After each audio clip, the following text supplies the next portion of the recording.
So first, I wanted to say thank you for taking the time to speak to us. It means a lot to actually get a Yautja's point of view on this entire story.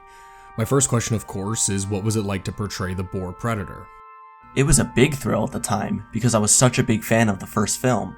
I was young and fit and had done suit work before, so I was ready for it. On the day of filming, it was fun and exciting for the first few hours, and then it was okay. And then toward about hours 12, 13, 14, you just wanted to get the suit off. But I was excited. I knew how big a deal it was.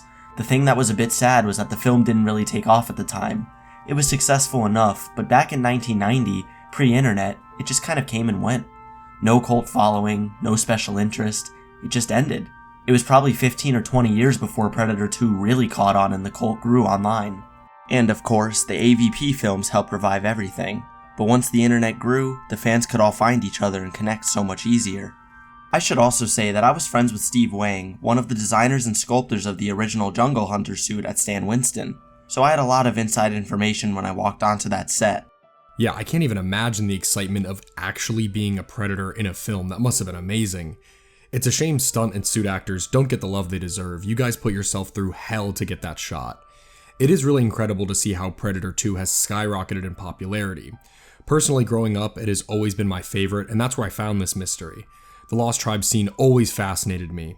In my humble opinion, that final scene encapsulates what the franchise is in only a few minutes. I have had a lot of people over the years tell me that Predator 2 is their favorite. I have to admit, the first film will always be my favorite, but Predator 2 has some stuff that really clicked with people. They really seem to like the idea that it takes place in the urban jungle instead of the actual jungle. I personally feel the film has a lot of ideas, maybe too many, and doesn't develop all of them. But I also think it tapped into some stuff that was way ahead. The idea of climate change making the city warmer, and this violent gang warfare invading the cities. And then there's this reality TV guy who is always in the way. It's pretty accurate. I've always loved the everyman aspect to Danny Glover's character. I think the reason P2 stood out to me as a kid more genuinely was the Lost Tribe. It expanded the lore I loved in the comics on the big screen, and I think that's a big reason why a lot of fans click with it. That leads perfectly into my next question. With only a couple minutes of screen time, the Lost Tribe and Boar specifically have now become Predator icons. What's it like to now, all these years later, to still be a mysterious and well-loved Lost Tribe background Yautja? How has its legacy affected you? I always wanted to be a filmmaker, so after years of work in Los Angeles, I got an opportunity for funding in my hometown, St. Louis. So I moved back there in 2006. Mind you, I got almost no attention for being a Predator when I was still in LA. Maybe the occasional fan working in the FX community who had heard I was in the movie, but other than that, nothing. So I made my first feature film, a vampire film, and I'm taking it to horror conventions around the country, like 2009, 2010. A friend of mine was at the show with us, and he mentioned that one of the zombies from Dawn of the Dead was at another table, getting something like $30 an autograph for being a zombie for 30 seconds in a movie 30 years ago. He said, "Dude, you were a Predator. Why aren't you signing autographs right now?" My wife and I thought it was a great idea. Why wasn't I signing autographs? So we had some photos printed up as a test and put them out on the table at the next con we went to, and it took off. After that, between the fans and the internet, word spread, and after a few years I was getting invited to shows, doing interviews, doing podcasts. At first I felt like an imposter, but after a while I began to realize how much people love those movies, and they really appreciated that I would come out to shows and talk to people. The fans keep these things alive, and you have to be grateful for that. They just want to feel a connection to the things they love, and I always love talking about movies. That's incredible. It goes back to what I said earlier, stunt and suit actors are the backbone of nearly every production. It's amazing that with the advent of social media and comic conventions, actors like you and others can get the recognition they deserve. I've personally been to a bunch of local conventions, and my favorite people to chat with are always the stunt actors. I met a zombie actor from The Walking Dead a few years ago, and he was the coolest guy ever and went into every little detail of his process, and to me as a kid who was a fan of the show, I was practically starstruck. So of course one of the main reasons I reached out was the long-standing mystery of the disappearance of the Lost Tribe suits. Do you have any recollection of where they might have ended up? There's plenty of rumors that they were ordered to be thrown away by Stan Winston among countless others. First, it's important to know that Brian Simpson was supposed to be the original Boar. He was a Predator stuntman on the first film, and he came back for the second film. A lot of people don't know that when the Predator wasn't on screen with a regular human, it didn't have to be Kevin Peter Hall, it could be Brian. Brian could do the more dangerous stunts or the simple insert stuff and keep Kevin safe or on working the first unit stuff. Brian and I knew each other from working on other films, and he knew I could do suit work. At some point, they needed him to break off and go work on the second unit stuff of the city hunter getting his arm looped off and sliding down the wall. So since Brian and I were the same size and he knew me and trusted me, he told them I could fill his suit. I'm pretty sure Brian filmed stuff for the end scene. I just don't know what of his is in the final film. One thing I know Brian did was the Predator dance. So maybe the first day of filming was more about rehearsal and lighting, because it feels like we shot a lot on the day I was there. As for the suits, one thing I can tell you about studios is that they start off wanting to keep everything. They think they will use it again on another film, save it for the sequel or something. But they are reluctant to just give things away, and they don't really destroy stuff until it's been sitting around for years and years, costing them storage fees or taking up space. I personally think they would have hung on to them for a while, at least until they knew if another sequel was going to get done or not. Another issue with suits is how well they are stored. Custom foam by nature is a bit unstable, and so is latex. Even fiberglass can warp and bend over time, especially if it gets hot. They need to be stored in a cool, preferably airtight container or bag. Exposed to that polluted LA air or to the sun, and they begin to fall apart within months to weeks. So it is also possible that the suits and props may have begun to deteriorate and were no longer suitable to be on camera. I also think that with something as well known as Predator suits, anyone who might have taken them would have to keep it quiet and not show them around, as the FX community was pretty small and people would have talked. Stan Winston was the top name in the biz. You wouldn't want to get on his bad side. That's really interesting stuff. I don't think anyone really knows the chronicles of the origin of how you came to be Boar across the Predator fan sites. Your clarification helps a lot because I think people assume props are disposed of when movies are wrapped up. In my investigation, I was able to find, I think, 6 to 9 Lost Tribe pieces. Thankfully, Greyback has survived, and I know there are a few pieces of Stalker that were saved as well, among a few others. It's a strange rumor that came to be since I didn't do much digging to find them. Most of these pieces are easy to find on prop sites. It seems to be an unfounded rumor that spread like wildfire. I think a lot of people assume the suits were a part of the City Hunter props and Xenomorph skull that were stolen, but I really appreciate your clarification. You mentioned Kevin Peter Hall, and that was my next question. What was it like to work alongside the late great Kevin Hall, the LA Lakers, and Danny Glover in that final scene?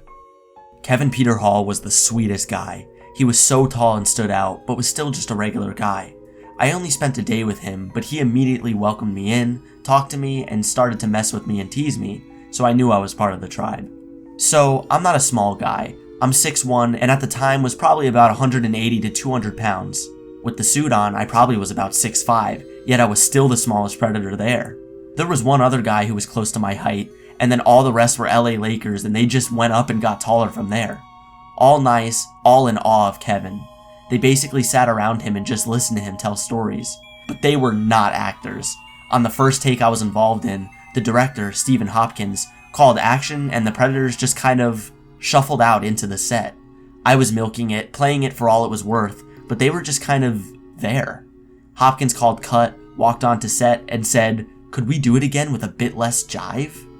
Now, that could have got terribly wrong, but they all seemed to understand what he meant and started laughing, and he was right. They were just sort of shambling in like LA Lakers. It's like they had no real training in how to look and act like they were these huge menacing hunters, but they got the swing of it pretty quickly.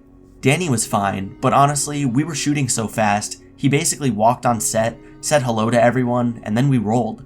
When we were done with the shot, they got Danny and us off set for a break, because the set was hot and filled with smoke. Another tidbit. I don't know his name, but there was an actor in the City Hunter suit who was missing an arm, so Kevin would play the City Hunter, then he'd hide his arm when it got lopped off. Then when he died, they put the actor without an arm into the suit, and then Kevin jumped over to the Elder Predator suit. The dead City Hunter we carried off was the actor without an arm. P.S. Carrying a deadweight large guy in a Predator suit while you are wearing a Predator suit is not easy. I've heard so much about Kevin from interviews and people who have worked with him, and I'm so glad you have the same experience. From everything I've seen and heard, he seems like a wonderful guy, truly made a never-ending mark on our popular culture. I've seen NBA players in other films, and it's always a treat to watch them step out of their comfort zone. It's awesome to hear they clicked right into character after some direction. They did a good job, but I often think people of different walks of life feel being in a film would be fun, and it is, but they often have no idea what goes into it. They are often shocked by how much work it is and how boring it can be at the same time. but I will say, we didn't sit still for long on that set. So, for my final question, I'm curious how Yautja himself feels about the modern age of Predator. Have you seen Prey? Are you excited for the new animated series and film that are coming out? How do you feel how Dan Trachtenberg is treating this universe and these characters that everyone knows and loves? I also think the fans of Predator would love to hear who your favorite Yautja is, besides Boar, of course. My feeling about modern films in general is that they have gotten too busy, too much plot, too many effects. If you can't boil the story down to a sentence or two, then your plot is too busy. I think superhero films are the most guilty of this. Alien vs. Predator is okay, but frankly I never even bothered with Requiem. Alien vs. Predator annoyed me because it seems like everything has to happen on Earth. I know the Yautja have been coming here for thousands of years, but sequels always seem to make Earth the center of the universe, where everything happens. The modern standalone Predator films I have liked for the most part. Predators was a return to form, a more simple story that played with character and thank God took us to another planet. The Predator? Not a bad film, but didn't feel like a Predator film. It had an overly complicated plot and really wasn't about the Predators at all, but stupid humans and the stuff they do. And the action with the ship at the end got a little over the top. Prey. Wow, so good. A simple, straightforward story with great characters and visual storytelling, not a pile of exposition. Yes, it was set on Earth, but within the traditional frame of how Yautja have been using Earth as a hunting ground for centuries. I think this is where the series could stay for a while. Give us predators hunting prehistoric creatures, visiting the medieval period, dropping in on World War I and World War II. There's so many hunts here on Earth I would love to see. I personally am looking forward to what Trachtenberg will do next. He seems to like and respect the mythology, while injecting a bit of new blood. His work, along with Fede Alvarez's Romulus, have given both of these franchises a new life. My favorite Yautja is and probably always will be the original Jungle Hunter. He's so well defined, such a cool character, and I think is shown the best and is the most functional. His sense of honor and fair play stands out to me. I think we agree pretty much word for word on all the films post-Predator 2. Of course, I can't argue with the Yautja that started it all. So before we finished up, I know you are still working in film and making your own independent projects. What can we look forward to seeing next, and where can my audience find your projects? Yes, I am still working in the film industry. I am based in St. Louis, which has a great indie filmmaking scene and a lot of great affordable places to shoot. I am currently working on a dark fantasy project, kind of an adult version of one of those old Ray Harryhausen Sinbad films. Currently, you can see my feature film Shadowland and 4-Color Eulogy on Amazon, and our last feature, Dark at the Top of the Stairs, filmed during the COVID shutdown, will be out this summer. You can always stay up to date with me on Facebook, and we have information at piratepictures.net. I also have a YouTube page with some of my short films and fan films. Awesome. Independent creators are the voices we need these days. I 100% agree.